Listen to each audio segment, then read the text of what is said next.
Biblicamente. Biblicamente. Biblicamente. Nosso jeito de pensar influencia diretamente no nosso modo de viver. Pense biblicamente. Viva biblicamente. Uma conversa franca e séria sobre nosso jeito de viver. Viver biblicamente. Agora, na Musical FM. Apresentação: Pastor César Cavalcante.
Na graça e na paz de Jesus Cristo, eu sou o pastor César Cavalcante e mais uma vez, para a glória de Deus, está no ar mais uma edição do programa Biblicamente. O programa Biblicamente é uma pausa nos debates para trazermos assuntos de alta relevância e de grande utilidade. Hoje o tema é transtornos psíquicos. Quais são eles, né? E como eles funcionam, o que eles causam. Transtornos psíquicos podem afetar a espiritualidade da pessoa? Transtornos psíquicos podem alterar espiritualmente? Porque pensa bem, se altera espiritualmente, quer dizer que pode comprometer inclusive a salvação lá na frente? Como é isso? Hoje eu recebo aqui o Dr. Braz Gondim, psiquiatra, mas antes de eu falar sobre isso, eu preciso fazer aqui, muita gente está pedindo o curso de apologética da FTB, o curso prático de defesa da fé, e ele está aqui comigo hoje. Esse material didático que vai chegar na sua casa, se você ama defender a fé, então a FTB preparou para você o melhor material didático possível, um curso com mais de 800 páginas, um curso com mais de 70 matérias. Só fazer uma conta rápida, são mais de 10 páginas por cada lição, onde você vai estudar cada matéria. Você tem uma coisa muito interessante, você tem uma verificação de aprendizagem, você tem uma verificação de aprendizagem de 10 questões e uma avaliação de 10 questões. Então, só verificação de aprendizagens são 700. Só avaliação são 70 matérias, com 10 questões cada. São 700 questões para te avaliar. Olha, quando alguém te perguntar onde você fez apologética, como é que foi para se formar em apologética, você pode dizer: eu tive de fazer 1.400 questões entre avaliações, questões na avaliação e exercícios. Você pode dizer: olha, eu tive acesso, eu tenho acesso, porque esse material que vai chegar na sua casa, você pode dizer: eu tenho acesso a centenas de provas documentais. Olha, eu tenho acesso a milhares de argumentos para defender a minha fé. E aí, pode vir, o assunto aqui é gigantesco. Eu dividi as matérias em 6 ou 7 sessões. Então tem a sessão de teologia, tem a sessão de ética, tem a sessão de ciência, tem a sessão de apologética científica, tem a sessão do misticismo, né, onde a gente fala, sei lá, de signos, de OVNIs, enfim, espiritismo e tal. Tem a sessão de comportamento, onde trabalhamos a questão de homossexualidade, casamento, divórcio. Tem a questão do diversos, né, onde falamos sobre sofrimento, a guarda do sábado, domingo. Tem lá na apologética científica, por exemplo, vamos falar sobre dilúvio, a Arca de Noé. Na ciência, a gente fala sobre métodos de datação, dinossauro, evolução das espécies. Na ética, a gente fala sobre aborto, clonagem humana, eutanásia, o cristão participar de guerra. E na seção teológica, o principal, com dezenas e dezenas de temas, sei lá, apostasia, arrebatamento, a Bíblia, o diabo, falsos profetas. Por exemplo, vou pegar aqui, falsos profetas, página 282. Então, vamos lá, 282, e vou apresentar para vocês como é que funciona, tá certo? 282. Então, primeiro você tem aqui uma definição do termo, olha aí, primeiro você tem aqui uma definição do termo, e, na sequência, já começam as questões. É muito prático, por isso ele chama curso prático de defesa da fé. Por exemplo, como podemos saber se determinado profeta é ou não mensageiro de Deus? O que a Bíblia fala? E nós apresentamos aqui 4 textos bíblicos a respeito dessa questão. E como a Bíblia aborda. Sinais e milagres são provas da autoridade divina de um profeta? Vou trabalhar essa questão aqui. Porque as pessoas, elas falam assim, tem sinais, então é de Deus e tal. Vamos lá. Você está conversando com alguém que sei lá, seguidor de um falso profeta. E esse falso profeta faz milagres, sinais e tal. O que você responde? Vamos lá. As Escrituras Sagradas afirmam inequivocadamente, pela própria palavra do Senhor Jesus, que falsos profetas podem realizar grandes sinais miraculosos para enganar incautos com uma falsa autoridade divina. Mateus capítulo 7, versículo 22. O apóstolo Paulo afirma que em uma das suas epístolas que o próprio Satanás se disfarça em anjo de luz realizando boas obras com intenções malignas. E, bom, enfim, ele vai tratar essa questão aqui. E no final, eu vou colocar aqui no final, e no final você tem aqui seitas que tiveram falsas profecias. Então, vamos lá. Testemunhos de Jeová, página 287. Aqui eu trago uma prova documental. Uma não, duas, três provas documentais das Testemunhas de Jeová. Na verdade, são 4 provas documentais das Testemunhas de Jeová, marcando uma data para o fim dos tempos. Na página 289, entra a Igreja Adventista do Sétimo Dia. A Igreja Adventista acredita ser a igreja remanescente, é caracterizada por possuir o espírito de profecia, conforme o livro Sutilezas do Erro, página 30. Quando verificamos algumas das chamadas profecias da Ellen White, a profetisa do movimento adventista, vemos evidências contrárias de que o seu espírito profético tenha sido dado por Deus. E aí a gente vai trazer aqui documentação. São 3 também. Depois, na página 291, os mormons, né? E as falsas profecias mormons, são mais 4. Então, quer dizer, só aqui são 15 documentos apresentados, só aqui são 15 documentos citados, e a gente documenta que essas seitas têm falsas profecias, tá certo? Tem falsas profecias.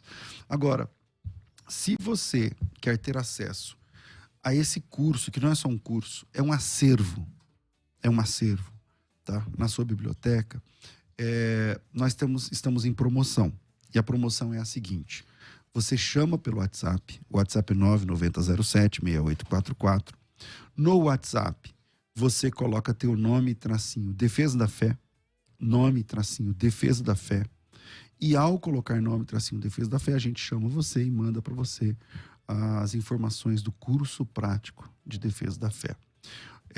O curso custa R$120 por mês, são 18 meses, são 3 semestres de formação. E aí você faz uma conta rápida, 18 vezes 120, dá 2.100 e pouco. Mas está em promoção. Esse curso também te dá videoaulas, esse curso também te dá plantão, tira dúvidas. E a promoção é a seguinte: dos 18 meses de curso, você pagará apenas um semestre, apenas 6 mensalidades. E as outras 12, você não tem que pagar nada, tá? Então você entra no curso de Defesa da Fé, paga 6 mensalidades, o valor é o mesmo, 120, e não paga mais nada. Não tem custo de matrícula. Os 10 primeiros matriculados agora vão ter acesso, vão ganhar de presente também a carteirinha, sem pagar nada, a carteirinha de aluno, que é um documento que custa uns R$80 para você pedir, a gente manda gratuitamente para você. Para isso, precisa me chamar no WhatsApp. O WhatsApp é 011 99007 6844, 0 operadora 11 99007 6844, 9007 6844. É só falar que estava ouvindo o programa aqui, coloca teu nome, tracinho Defesa da Fé e vem para um novo tempo no teu ministério. Vai. Quer ter acesso ao melhor conteúdo? Acesse youtube.com/musicalfm 1057. Inscreva-se e acione o sininho para não perder nenhum conteúdo do nosso canal. Musical FM, mais unidade cristã. Você pode ouvir a Musical FM onde e quando quiser. Entre agora na loja de aplicativos do seu celular e baixe o nosso. Tem sempre novidades e o melhor conteúdo da sua Musical FM para você ouvir em qualquer lugar do Brasil e do mundo. A qualquer hora, disponível para Android e iOS. Musical FM 105.7. Mais unidade cristã. Questionar, pesquisar, aprender, conversar sobre o assunto. Tudo isso nos faz crescer, biblicamente. Estamos de volta com o programa Biblicamente. Você sabe que eu coloquei a propaganda no começo do programa, porque o nosso convidado atrasou um pouquinho por conta do carro, parece que falaram, né? Imprevisto. Bem-vindo, doutor Brás. Um privilégio te receber aqui mais uma vez. Eu que agradeço, muito bom estar aqui novamente. Pastor César, toda a equipe da Musical FM, é muito bom falar com toda essa audiência abençoada. Obrigado pela espera desde já e eu espero contribuir com esse tema que, sem dúvida, é de muita importância, né? Eu já quero começar assim. Quais são os transtornos catalogados, quais são os transtornos descobertos hoje, transtornos psíquicos? Quais são eles? Perfeito. Bom, hoje a gente tem uma chama-se DSM, é um manual americano, onde a Academia Americana ele vai catalogar ali todas essas manifestações psíquicas e colocar ali, né, codificar ali, listar todos esses diagnósticos. É claro que existem muitos diagnósticos específicos relacionados a essas queixas, a essas demandas, como por exemplo, a gente fala de depressão. A depressão ela tem várias maneiras de se apresentar, né? Típica, atípica, enfim, tem várias formas da ansiedade também se apresentar, mas quando a gente pega dentro de um crivo de maior incidência, o dado assim, epidemiológico no Brasil de maior incidência, a gente vai observar que os grandes campeões são os transtornos de humor, que aí cabe a depressão, a bipolaridade e também os transtornos ansiosos, né? Que é a ansiedade generalizada, o próprio quadro do pânico em si e várias outras apresentações nesse sentido. Mas nós temos também outras, né, áreas de manifestação de queixas psíquicas, né? Alterações do conteúdo do pensamento, que são os diagnósticos relacionados aí aos transtornos psicóticos, né? A própria esquizofrenia, o transtorno delirante, né? Temos também aí os outros transtornos relacionados aos quadros demenciais.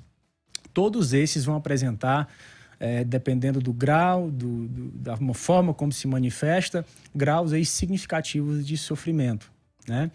E aí, uma vez que esse paciente, essa pessoa, procura um profissional, vai ser então feito ali toda uma anamnese, uma avaliação detalhada para saber exatamente do que é que se trata aquela dor, o que é que tem acontecido. Tá. Dessas, eu não sabia que tinha tudo isso, né? Dessas daí todas, quais são as mais comuns? No Brasil, o que mais afasta pelo INSS, por exemplo, tá? É a depressão, tá? Ela só está ali a páreo com a lombalgia, tá? Dor lombar. Porém, a gente sabe que existem mais pessoas ansiosas do que deprimidas. No Brasil, isso se inverte. O brasileiro ele é mais ansioso que depressivo. Fora do Brasil tem mais depressão? Fora que do ansiedade? Brasil, geralmente, o que se mostra é que a depressão maior. ela é maior. Mas no Brasil, não. O brasileiro, ele é basicamente assim, ele é mais ansioso do que depressivo. Interessante. E o que isso pode trazer, porque o senhor como servo de Deus também, o que isso pode trazer para a vida espiritual? Por exemplo, uma pessoa que tem ou depressão, ou ansiedade, ou bipolaridade, ou transtorno de humor, o que isso se derrama para a vida espiritual ou não? Bom, vamos lá. Acho que para a gente começar falando isso, eu quero, assim, só deixar aqui muito claro que na condição de médico é muito importante que quem aparece na minha frente, o meu maior objetivo é resolver o problema, é sarar a dor. Clínico, né? Do cada pessoa. Exato. Assim, eu sei que é importante a gente discernir quando a gente está diante de coisas que a gente não consegue entender muito bem, quando a gente não consegue identificar quem é que nos afronta, quem é o nome, qual o tom dessa hostilidade. Por isso que a criança tem medo do escuro, né? Ela tem medo daquilo que ela não percebe, que ela não consegue identificar. Os adultos, ele também tem um medo dos seus escuros, ele também tem medo daquilo que ele não consegue dar nome, né? Então já se sabe que se você conseguir saber dar um nome a essa dor, a esse problema, o seu senso pessoal de conseguir, de capacidade de lidar com o problema, né? Ele passa a ser tratável. Você se sente mais forte, digamos assim. A ideia é que você é capaz de controlar aquilo que você sabe o nome desse problema. Imagina uma pessoa que tem um caroço em algum lugar do corpo e ela percebe aquele caroço até ela descobrir que aquilo é uma bolinha de gordura. Ela pode pensar que aquilo de fato pode ser um tumor maligno e você fica com aquela tensão até que você saiba que de fato, não, isso aqui eu consigo dar conta, eu dou conta desse problema. Quando uma pessoa, principalmente dentro dessa cosmovisão cristã, ela começa a apresentar esses dilemas, é claro que a gente começa a se questionar, né? Poxa, porque a ideia é que pelo fato de ser cristão, nós não deveríamos sentir certas coisas. E o fato é que eu não quero nem nivelar por baixo essa experiência, também não quero catalogar em caixas muito distintas. Porque o grande ponto é o seguinte, é que a dor humana ela já é fruto de pesquisa, sempre foi. A origem da dor humana. Na verdade, o próprio livro de Jó, ele nos traz essa reflexão das origens da dor humana. Quando a gente pega, então, uma pessoa que procura um médico, né? No meu caso, por ser cristão, muitos cristãos me procuram por entender a cosmovisão da como aquela pessoa se compreende o mundo ao seu redor, né? E aí, é claro, a gente consegue tocar em alguns assuntos e falar de uma maneira que seja mais compreensiva dentro daquele contexto. Então, assim, uma coisa psíquica pode interferir no espiritual, uma coisa espiritual pode interferir também na psíquica, dentro dessa cosmovisão cristã, eu penso que sim, tá? Eu penso que sim. E como seria essa... Aonde que tangencia, aonde que começa, que o senhor percebe, por exemplo, no consultório? Sim. Tipo, eu sou pastor, aí eu chego lá com, sei lá, bipolaridade. Certo. Quais são esses sintomas e como isso afeta a minha vida espiritual? Vamos lá. O grande ponto, o problema não é sofrer, não é a queixa, eu estou sem dormir, eu estou com crise de ansiedade, eu estou com uma alteração brusca de humor. O grande problema não é o dilema em si, mas o quanto esse dilema te compromete. Entende? Quando a gente fala, por exemplo, a gente fala de bipolaridade é um problema que tem tratamento. E ela pode ser perfeitamente aplicado e o paciente pode ter excelentes resultados e ter uma vida perfeitamente normal em relação a isso. Vai precisar tomar cuidados específicos, obviamente, porém, dependendo de como aquilo se manifesta, a pessoa vai ter condições de lidar com aquilo de uma forma muito, saudável, natural. O grande ponto que a gente vê essa linha cruzar é o quanto aquele problema é capaz de comprometer esse seu senso de identidade, a sua noção de realidade. Quanto aquilo compromete a sua percepção, inclusive, do seu conceito pessoal de cristão, de como você lida com a sua espiritualidade, né? É um tratado americano de psicologia da religião, né? e espiritualidade. ele vai definir essa questão no conceito de questões psíquicas e envolvendo a espiritualidade e a influência da espiritualidade na saúde mental, por assim dizer, quando essa espiritualidade ela apresenta um tripé. Primeiro, Deus precisa ter um significado muito profundo de importância na vida do indivíduo. Um senso de prioridade, um senso de importância. O quão importante é a figura de Deus nesse conceito pessoal do indivíduo. Segundo, essa espiritualidade provoca um senso profundo também na relação com as pessoas, na experiência social do indivíduo. Como esse indivíduo se interpreta no relacionamento com as pessoas ao seu redor. Seus pais, seus irmãos, seus amigos e o próximo desconhecido. E, por fim, como essa pessoa se relaciona consigo, com ele mesmo. Qual é a ideia que ele tem de si? Qual é o diálogo interno? Como ele se sente acerca de si? Quando essas três questões são observadas, a gente entende que uma vida espiritual vai ter reflexos profundos e positivos na saúde mental do indivíduo. A partir daí, a gente consegue, então, entender, porque às vezes a pessoa chega e fala assim, poxa, eu sou crente. Por que às vezes eu estou passando por isso? Note, como é relevante você entender o lugar da fé dessa pessoa para promover nela essa resiliência necessária para enfrentar os seus problemas. Bom, se você quer mandar um áudio para fazer perguntas também, o áudio está liberado. O WhatsApp é 98484 9988 011 98484 9988.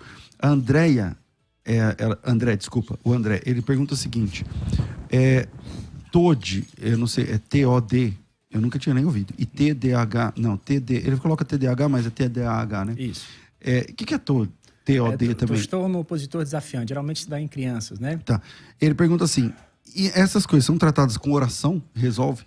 Bom, gente, deixa eu falar aqui para vocês. Pessoal, todo mundo tá me ouvindo aqui agora, a audiência. Gente, a oração, ela é bem-vinda em todo e qualquer problema que você tiver na sua vida. As pessoas, elas, de certa forma, elas acham que o fato de orar exclui ela de qualquer responsabilidade. A gente tem que entender que a oração não nos exclui do processo, gente. Quem colocou esse ídolo dentro do coração, que tire. Isso é muito importante. Quem inverteu, o grande ponto é que a gente tem que aprender a desenvolver padrões de comportamento. Quando eu falo colocar ídolos no coração, é porque muitas vezes nós passamos por aflições e questões que são fruto de processos, de deformação da nossa identidade, de coisas que a gente queria que não teve, sonhos que, na verdade, nos ocasionou problemas, decisões na vida que geraram consequências e a gente precisa lidar com essas consequências, o ego, o orgulho e todos os prejuízos da experiência humana. A partir daí, quando você olha para isso e ver Deus como um modelo para que você se modele na pessoa de Cristo, você vai conseguir organizar tudo isso. E aí ele fala, poxa, só com oração eu resolvo. Muitas vezes esse processo, que até Deus quer que você experimente, seja ali no tratamento. Você vai ter ali uma experiência muito profunda. Só o fato de você se dedicar e agora você parar para olhar para si e dizer, poxa, tem coisas aqui que eu preciso organizar, tem áreas da minha vida que eu preciso colocar aqui direitinho, organizar essa bagunça. No caso do TDAH, eu tenho TDAH, eu tive esse diagnóstico adulto, né? Eu precisei lidar com isso. Na minha infância, eu sou do Ceará, e lá a gente não. Garoto que não consegue. Lá não fala TDAH, lá fala o quê? Falta de P, né? Falta de P, castigo. É isso aí. E menino, falta de disciplina, né? Então a ideia não tinha esse olhar assim mais com essa empatia para observar o que estava acontecendo. Eu era um menino que sentava no final da sala, não falava com ninguém, era meio quase como se fosse um certo autismo, gostava muito de desenhar, desenhava, passava aula desenhando. Você bateu na trave do autismo, então. Você bateu Possivelmente. E aí a professora chamou e falou, olha, ele simplesmente não se conecta com a aula, ele passa a aula, isso era o mês de março, abril, eu estava na 4ª série, ele já está reprovado praticamente. Né? Eu tenho uma tia... Caramba, você reprovou esse ano? Não, olha só que interessante. Eu tenho uma tia chamada Eurimar, aliás, tia Euri, se você estiver me assistindo, um beijo. Ela chegou e falou assim, me dê uma chance, deixa eu mostrar que ele é capaz. E aí ela sentou do meu lado e ela conseguiu ser essa agenda externa. Porque o TDAH tem esse problema de organização, né? Então, o grande ponto ele precisa de ferramentas que possam trazer para ele uma produtividade mais assertiva. tá? E aí ela foi uma grande bênção na minha vida. E ali muita coisa... Salvou o ano. Salvou o ano. E não só isso, né? Consegui ser médico, cursar uma faculdade. Então eu sou muito grato a ela. Aliás, todas as minhas tias. Só nesse ponto que eu estou comentando aqui acerca dela. Mas a oração sim é muito válida. E eu penso que algumas pessoas falam assim, não, isso aqui é Deus que resolve? Ou não é algo que... Então, mas a oração é válida, mas não vai resolver também, às vezes, se o caso é clínico, né? Pode ser que Deus cure também, eu creio. Pastor. Mas, geralmente, também é preciso suplementar, ter um remédio e tal. Com certeza. Alimentação, principalmente, hoje se fala muito de alimentação, de atividade física, de uma série de coisas. Mas, falando aqui da oração, em relação a essa questão espiritualidade e psiquismo, é que existe um componente na oração que as pessoas acreditam que o consolo e o conforto que a oração proporciona é por causa do resultado dela. E foi feito um estudo em 2018 nos Estados Unidos, acho que até já falei isso aqui talvez em outro momento, onde mostrando os benefícios da oração na saúde mental. E como a oração foi super positiva no tratamento de pacientes com depressão, por exemplo. E mostrou-se que ele catalogou tipos diferentes de oração, aquela oração que é só ritualística, que você agradece uma refeição. Ele catalogou aquela oração peticional, que é só você colocar ali a sua lista de desejos. E dentre os modelos de oração que eram mais eficazes para as respostas psíquicas desses dilemas, tá? Porque na hora que começa a doer, você não quer saber se é espiritual ou se é psíquico. Você quer resolver o problema. Essa é a grande verdade. E aí o que mostrou-se foi o seguinte, que havia um modelo de oração chamado oração meditativa. Que oração que é essa? É uma oração que eu permaneço ali até que, de alguma forma, eu sinta que aquela conexão foi estabelecida, que eu me senti plenamente ouvido, ou que houve um tipo de um feedback do outro lado, do mundo espiritual, da presença de Deus, que eu saí de lá... Você não só deixou um recado e saiu. Eu saí de lá com alguma coisa. Ele chamou isso de... sentiu alguma coisa. É de 2018 esse estudo, ele chamou isso de oração meditativa. O Paul Cho chamava isso de substância de oração, se eu não me engano. Ele tinha essa expressão que ele utilizava. Então, o grande ponto é, quando as pessoas falam, puxa, eu oro, mas eu não sinto nada. O grande ponto aqui é o que, de fato, significa essa questão de orar. Porque não é só correr ali e pegar todo aquele volume de informações muito rápida e despejar naquele lugar, se levantar em nome de Jesus, amém. Eu preciso sair de lá com uma experiência específica e muitas vezes, por conta da ansiedade, principalmente do brasileiro, né, se perde esse efeito positivo da experiência da oração.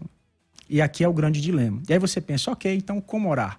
A dica que eu sempre dou é que, nesse contexto de como a oração pode agir positivamente em relação à nossa saúde mental, é que essa oração, quando você permanece nessa condição, até que você consiga captar, né, essa essência, consiga transcender, consiga receber de Deus algo, é como se você parasse a sua agenda para aquele momento.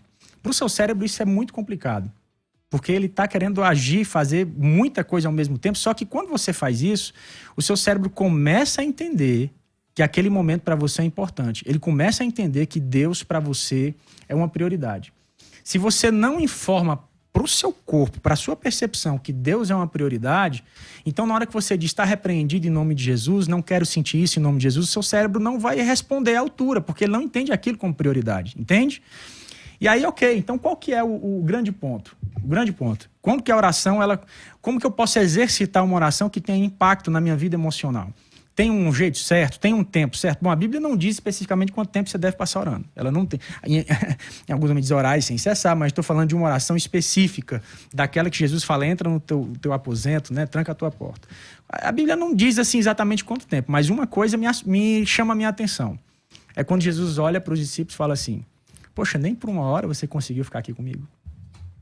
Eu tenho um tempo de corte aqui. Eu preciso ser capaz... Olha só, Jesus que disse, gente, tá? Eu preciso ser capaz de ter a habilidade de, no meu secreto, permanecer ali uma hora. Eu não estou dizendo que todo mundo que esteja me assistindo aqui agora, pare agora e fique lá uma hora exatamente. Talvez para você no início seja uma grande tortura fazer isso.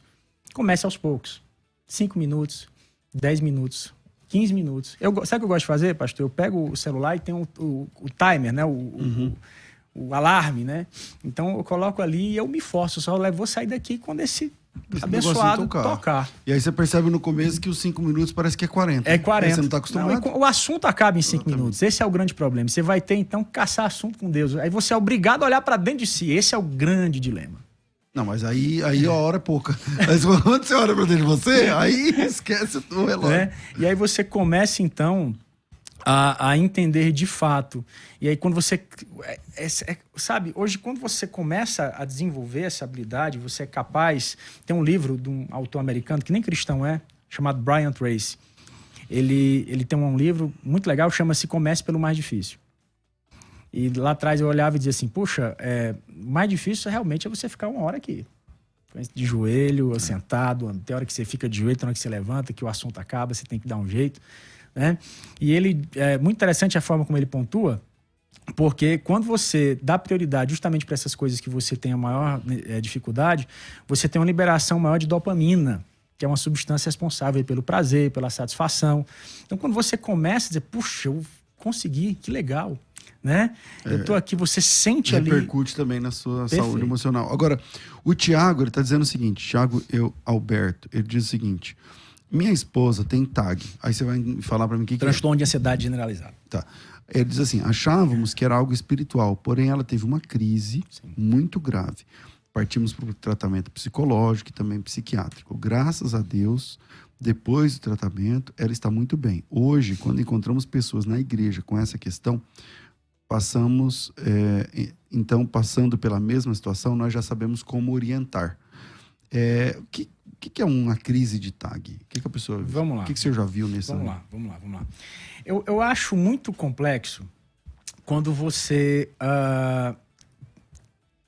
Eu acho que toda dor, ela precisa ser validada. Eu acho muito bonito na parábola do bom samaritano, quando ele fala assim, olha, cuida dele. Tá aqui, ó, eu tô te dando aqui esse saldo, esse dinheiro, cuida dele. Se passar disso, não tem problema não. Quando eu voltar, eu acerto com você. Eu acho muito importante a gente ter esse olhar de cuidado, sabe? Antes de você definir alguma coisa, né? Olhar, amar, e aí você querer identificar aquela graça, né? A graça nesse sentido. Vem cá, eu quero te receber.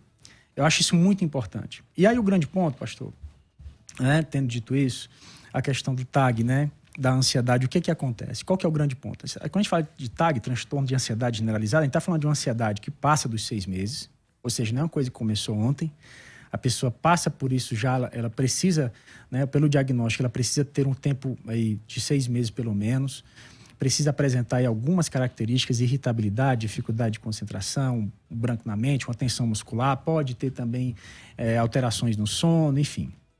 E claro que a partir daí pode também evoluir para outros sintomas, depois, posteriormente, para uma depressão, para um quadro de pânico, enfim. Então essas coisas atrapalham mesmo a vida espiritual, né? Porque se você quiser caminhar, separar, departamentalizar, minha vida espiritual é uma coisa, minha saúde emocional é outra coisa. É bem difícil caminhar com coisas separadas. Vamos supor, como médico, tá? Cientificamente, profissionalmente está ali, essa separação ela é necessária. Como ser humano, como crente, vou falar algo aqui bem interessante. Essa separação, ela meio que, dependendo do caso, ela meio que não existe. Porque é uma identidade que está ali, é um ser humano que está ali. Tem um doutor americano, Dr. Thomas Ora, ele inclusive não é cristão, e todas as vezes que a gente olhar para a dor humana, a gente precisa de um contexto, certo? Se eu olhar do prisma da ciência, ok? Então tudo é um diagnóstico. Se um cara mente para você é um diagnóstico, se ele é grosso com você é um diagnóstico, se ele rouba é um diagnóstico, se ele faz algo moralmente inapropriado, vai ser um diagnóstico. Logo, não existe erro, não existe moral, e logo também não vai existir Deus. E também não existe livre-arbítrio, porque se tudo for ciência, se tudo for psíquico, se tudo for genético. Então, o ser humano, uma vez que você olha dentro dele, você precisa de um contexto para olhar para o ser humano. Esse contexto é necessário. O Dr. Thomas Ora, ele vai dizer, ele tem uma frase muito interessante, ele começa a se questionar acerca dessa dualidade, né? Puxa, eu preciso pensar fora dessa caixa.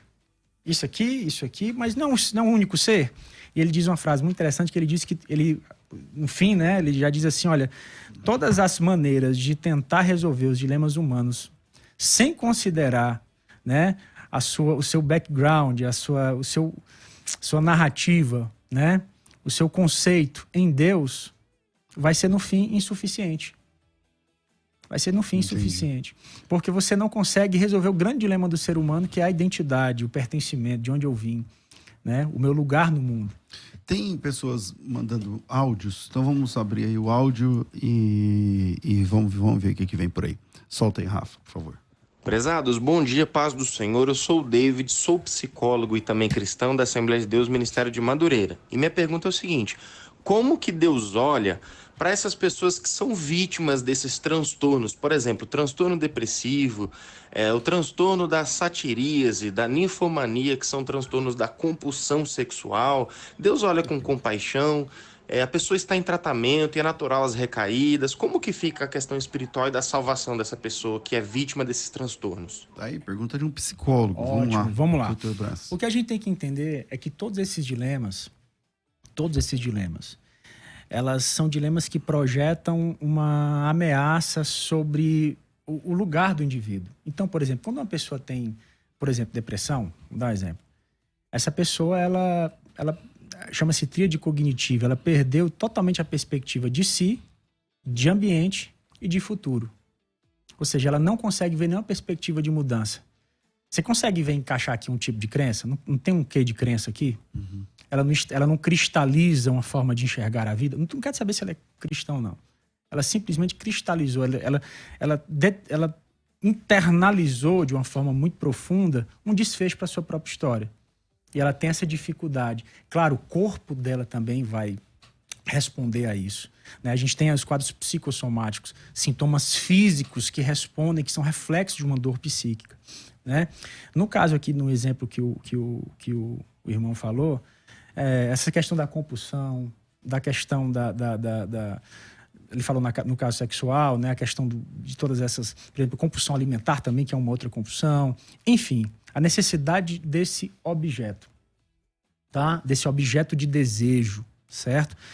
Aqui, se a gente for olhar com olhar especificamente da medicina, pontualmente, né? Nesse sentido, seja até mesmo também na psicologia, a psicanálise também tem a sua contribuição no olhar para isso, né? Você pode encontrar, vamos lá, padrões bioquímicos, padrões de comportamento cerebral, né? Que tentam ali de alguma forma elucidar aquele conceito. E claro, e os tratamentos disponíveis. Agora como que Deus vê isso? Como que Deus observa todas essas questões? Aqui, pastor, e audiência, vocês que estão me ouvindo aqui, esse processo, a cura é um processo. A cura é um processo. Se trata de quem você está se tornando, não do que Deus está te dando. Então, mas no processo, como Sim. Deus, como o senhor entende que essa questão... É claro que Deus tem misericórdia, Perfeito. né? Mas essa pessoa, ela é inimputável? Não, né? Não. Juridicamente, uma pessoa que tem depressão, alguma coisa assim, não. Um perito vai avaliar, chama-se nexo causal. Não, mas não estou falando do perito, estou falando de espiritualmente? Deus. Espiritualmente. Olha, pastor, vamos lá. Existe um momento onde há uma ruptura desse lacre da realidade. Por exemplo, uma pessoa que tem um quadro de esquizofrenia, né? Houve uma ruptura, uma alteração daquele conteúdo do pensamento, né? Ela vê coisas, ela escuta, é real, é visceral. O cérebro dela está como se aquilo realmente fosse verdade, né? Então, é claro, a gente não tem todas as respostas, né? E a única coisa que eu posso fazer numa condição dessa é orar, amar, cuidar, ter esperança, né? E deixar Deus ser Deus em casos em que a ciência ainda não encontrou resposta.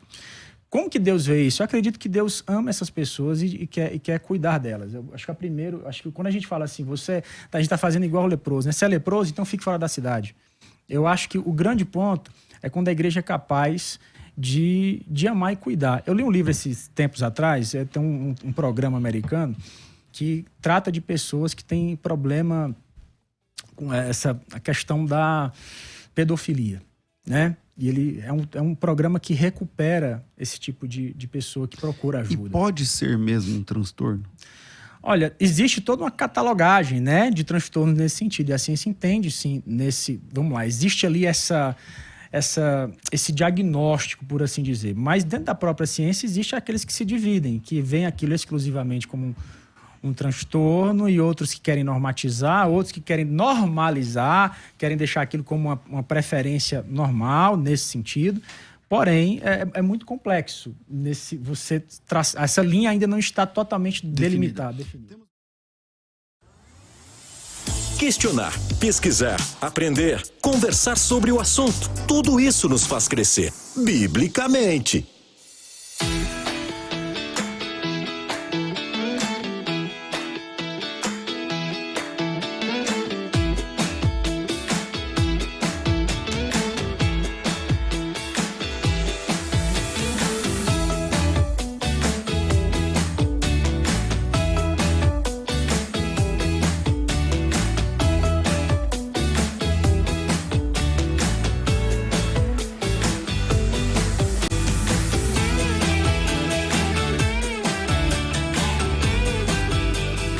Estamos de volta, agora em definitivo pelo YouTube. Transtornos psíquicos podem ou não afetar a vida espiritual? E hoje recebendo aqui o Dr. Braz Gondim, médico, terapeuta, tem pós-graduação em psiquiatria e servo de Jesus também. É importante essa questão, porque aí nos dá essa visão. Estávamos nos áudios, mas antes do primeiro áudio desse bloco, Dr. Braz, o senhor tem algum tipo de trabalho voltado para a igreja que o senhor ministra Perfeito. sobre esses assuntos? Sim, perfeito. Nós, além de palestras e ministrações, né, nós também damos um seminário, tá, que varia de acordo com a necessidade da igreja, pode durar de 1 a 2 dias, onde nesse seminário a gente faz uma abordagem, né, com essas duas asas, né? Ele vai dizer lá em Provérbios que não existe, não há ciência que seja contra Deus. A ciência, o entendimento, a sabedoria sempre esteve nesse sentido, né? Deus é amiga de Deus. O grande ponto é, nesse seminário, a gente traz para a luz todos esses temas, todas essas questões, né? E pode entrar em contato, se você é pastor de alguma igreja e deseja levar esse seminário para a sua igreja, nós teremos muito prazer em estar com vocês aí durante esse período, tendo esse momento muito especial, que além de ser, claro, muito elucidativo, restaurador, é também uma grande capacitação para pastores e ministros que querem compreender um pouco melhor todos esses dilemas. Que, claro, na condição de ministro, né, para os ministros, para os pastores, é muito importante ter esse conhecimento. Vale dizer, foi feita uma pesquisa nos Estados Unidos, mais da metade das pessoas que têm um problema emocional, um problema psíquico, procuram primeiro pastores antes de procurar um profissional. Ministros cristãos antes de procurar um profissional. Então, vale dizer que é muito importante que os pastores também tenham essa compreensão, não deixa de ser uma espécie de, vamos lá chamar assim, capacitação, uma compreensão maior sobre o tema, dentro de uma perspectiva científica e também teológica. Legal. Ouvinte ao vivo, temos áudio, Rafa, pode soltar aí, por favor. Bom dia, pastor César e doutor. Paz do Senhor. É Alexandre de Guaratinguetá, São Paulo. Tema importantíssimo, porque há muita ignorância no sentido de desconhecimento nas nossas igrejas, o tabu e o preconceito. Eu me trato de depressão e ansiedade há 18 anos, fui pastor auxiliar e eu vi coisas muito chatas, e a que mais magoa aqui é uma questão de falta de fé. Então fica aí a minha experiência para ser compartilhada com os ouvintes. Deus abençoe. Legal, mais uma aí, vamos ver. Bom dia, Pai do Senhor. Sou Lucas Santos, irmão Lucas Santos, de Presidente Médico Maranhão. Esse aí já foi. Esse aí já foi, Rafa. Bom dia, pastor César. Aqui é o Fernando Taboão da Serra. Eu gostaria de perguntar se aquele jovem lunático era um caso de epilepsia ou realmente era apenas um caso de espiritual de demônio. Muito obrigado e fique com Deus. Boa pergunta. E aí, doutor? Vamos lá. Existe essa questão, né? qual que é poxa, a epilepsia é uma coisa espiritual, não é, etc. Né? A gente sabe que o quadro convulsivo em si, ele é uma desordem do nosso sistema nervoso. Ponto. A gente sabe disso. Tanto é que quando você toma remédio, resolve.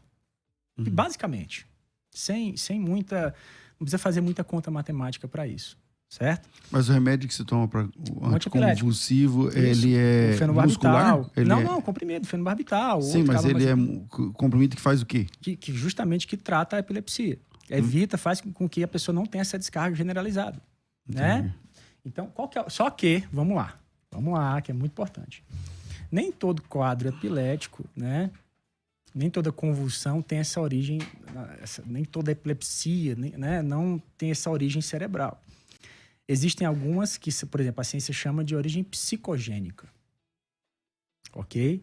Quando ela quer dizer psicogênica, ela quer dizer assim, olha, tá vindo, mas não é do cérebro. Tem suas características. Geralmente o quê? Tem gritos. Entendi. Tem movimentos, tem características. Geralmente se dá na presença de outras pessoas. Entende? Entendi. Então tem as suas características. Essa que a gente chama, né, de psicogênica, essa que deve ser investigada, e põe um asterisco aí, se realmente não tem uma correlação com outras coisas. E claro, dentro da nossa cosmovisão cristã, tá certo? Pode ser uma influência. Agora, anormal, algumas doenças geram epilepsia, geram episódios, né, de epiléticos. Sim, sim. Vamos lá. Tem mais pessoas aqui perguntando, por exemplo, o Rafael Dias, paralisia do sono é demônio ou algo psíquico? Eu nem sabia que tinha paralisia do sono. Tem também isso aqui? Tem. Pessoal, é interessante a pergunta. As pessoas, elas realmente elas gostam nesse sentido. Irmão, com mais profunda respeito à sua pergunta, com uma mais profunda sinceridade do meu coração, tá? Eu quero lhe dizer que saber se é ou se não é... ore, peça a Deus que lhe ajude, faça as duas coisas, entende? Tenha uma boa higiene do sono, evite telas que emitem luz azul, né? Principalmente essas telas de smartphone, no período da noite, próximo da hora de dormir. Desligue ali evite iluminação, barulho, ruído. Procure entrar no seu sono, gerenciar bem o seu dia, os seus níveis de estresse, para você ter uma boa qualidade do seu sono. Ok, fiz tudo isso, ainda tem, né? Procure, então, também um profissional que possa te auxiliar nesse sentido. Ok, e agora? Também ore, busque a presença de Deus nesse sentido. Vale. Então, as pessoas não precisam dizer, vou procurar só isso e não preciso fazer aquilo. Vou fazer isso e preciso do médico. Orar é sempre bom. Tem aqui uma pessoa, parece que ela não se identifica. Bom dia, meu marido está passando por uma depressão neste exato momento. Ele e nosso filho de 17 anos, ambos têm TDAH. Como eu, no papel de esposa e mãe, devo agir nesse momento? Ele já teve surtos de querer tentar contra a própria vida. Perfeito. Tento não passar a realidade para o meu filho, mas ele, claro, que vê tudo que está acontecendo. Bom, o menino tem 17 anos, já não é criança, né, mano? Perfeito. Então, como é que faz? Vamos lá. Bom, primeiro, a questão do TDAH. Só fazendo aqui um adendo, né? O TDAH é um padrão em que se processa informações de uma maneira diferente. Existem muitas teorias que tentam, de certa forma, elucidar as questões envolvendo o TDAH. Quando o TDAH foi diagnosticado, começou a se falar de TDAH, eu estou falando, sei lá, uns 20 e poucos anos aqui no Brasil, que eu não sei quanto tempo exato, mas que eu comecei a ouvir. Depois, alguns profissionais começaram a dizer, não, isso aí não existe. Sim. E médicos também. Depois, agora tem de novo. Como é que é essa história? O autismo também tem passado por isso. Às vezes, você entra dentro do espectro e fala, não é autismo, ele é só introspectivo. Né? O grande ponto nesse sentido é que, a longo prazo, o TDAH ele pode se desenvolver de formas diferentes. Começa na infância, geralmente começa na infância, aqui, nesse período da vida. Futuramente pode sumir na vida adulta, pode permanecer parcialmente ou pode permanecer de forma plena na vida adulta. O grande problema é a demora em diagnosticar. Rapidamente, o que é um TDAH? É uma dificuldade que a pessoa tem de se concentrar, de focar, de se manter numa mesma atividade. Pode também apresentar inquietações. Eu tenho isso aí. Vamos conversar depois, então, nesse sentido. Né? E o grande ponto é o seguinte, posteriormente, o grande problema é que, por exemplo, a depressão pode ter dificuldade de concentração, a ansiedade também pode ter dificuldade de concentração. Qual foi que começou primeiro? Então, por isso que a avaliação do profissional é importante, às vezes até um neuropsicólogo fazer um teste neuropsicológico. Mas a casa que tem o marido com TDAH diagnosticado, o filho com TDAH diagnosticado, o filho tem 17 anos, já é um homem. Sim. Já é um homem. Sim. Tem que esconder do filho que o pai tá passando por episódios de... Porque ela falou, eu tento não passar a realidade pro meu filho. Tem que esconder do filho que o pai tá passando por alguma situação? Faça o seguinte, pegue seu filho, leve ele para passar com um profissional, para que esse diagnóstico, se realmente ele tem esse diagnóstico, uma vez que se descobre que está tudo bem, que seu cérebro é uma forma específica do cérebro trabalhar e processar informações. Quando você não se... Vamos lá. Procura se adaptar a isso e procura trabalhar e se desenvolver com essas características, você também tem um sofrimento. Então, o TDAH tem uma característica, por exemplo, ele chama de miopia temporal. Ele não consegue fazer as coisas na hora, ele deixa para a última hora. É uma deficiência, é uma disfunção executiva dele. Entende? Ele está sempre se sentindo culpado, como se alguma coisa no dia dele estivesse faltando. Ele pode, no futuro, apresentar uma maior disponibilidade para desenvolver, por exemplo, compulsão, um sentimento de rejeição, uma compulsão alimentar, talvez. Entende? E também apresentar esses sentimentos negativos. Pode acontecer do TDAH no futuro também desenvolver quadros depressivos, que talvez seja isso que esteja acontecendo com o marido dela. Então, o grande ponto Mas tem que esconder do filho? Não, pelo contrário. Que o pai está passando por isso? Não. Sabe o que é maravilhoso na vida do TDAH? Quando ele encontra uma coisa que ele gosta. Gente, é bom demais. É bom demais. Ser um esporte ou alguma coisa? Pastor César, você me dá uma coisa que envolve matemática, se eu ficar 10 minutos fazendo conta, eu estou sofrendo. Coloca aqui Kaplan, Freud, coloca aqui Moody, coloca aqui outros teólogos aqui, César Cavalcante. Eu vou até 3, 4 horas da manhã fácil. Qualquer coisa que você gosta, você entra num campo chamado hiperfoco. Grandes campeões, grandes homens da história, né? Eles tinham essa habilidade. O Michael Phelps, diz que o Michael Phelps, eu nunca li a história do Michael Phelps, mas eu vi alguém comentando que aquele grande nadador americano, ele tinha aquele hiperfoco, então ele ficava horas e horas nadando, ele não saía dentro da piscina. Teve excelentes resultados. Então, seu filho pode ter uma vida extraordinária. Olha, tem outra pergunta aqui. Meu filho tem 7 anos e é autista. Faz uso de medicamento, calmante. Uma certa situação dentro de uma crise que eu não conseguia controlar de jeito nenhum. Fiz uma oração com imposição de mãos, repreendi o mal naquele momento e foi automático o autocontrole dele. Entendi que em algumas situações o espiritual ganha força sim e desestabiliza o físico. Continuo com as medicações dele, são necessárias e tal, porque cada um faz a sua parte. Essa é a minha forma de pensar. Sou esposa de pastor da Assembleia de Deus do Belém e a partir desse dia passei a orar e abençoar todos os dias mais do que antes. Tem sentido isso também? Total. Tá tudo certo. Parabéns, irmão. É isso aí. Temos áudio aí? Solta mais uns 2, porque o horário já tá indo. Vamos lá. Bom dia, graça e paz. Meu nome é Danilo, falo aqui do interior de Ribeirão Preto, na cidade de Barrinha. No ano de 2020, né, durante a pandemia, eu perdi meu pai e aconteceu alguns problemas relacionados ao meu psicológico, né? Eu cheguei a ter um quadro de pré-depressão e nessas horas aí eu comecei a buscar a Deus, né? Eu já sou cristão, né? Praticamente já fazia 14 anos. Mas eu entrei num quadro muito complicado, porque perdeu um ente querido próximo e isso não é fácil. Mas eu comecei a buscar, né, a presença de Deus, a orar, pedir ajuda ao Espírito Santo. E hoje eu estou bem melhor, estou praticamente 95% curado, né? Porque aí nas lembranças, né, do ente querido quando se parte, a gente não esquece, mas a gente vai lidando com as dores, né? Mas eu consegui ser curado aí através... de buscar a Deus mesmo, pedir ajuda ao Espírito Santo. Amém. Mais um.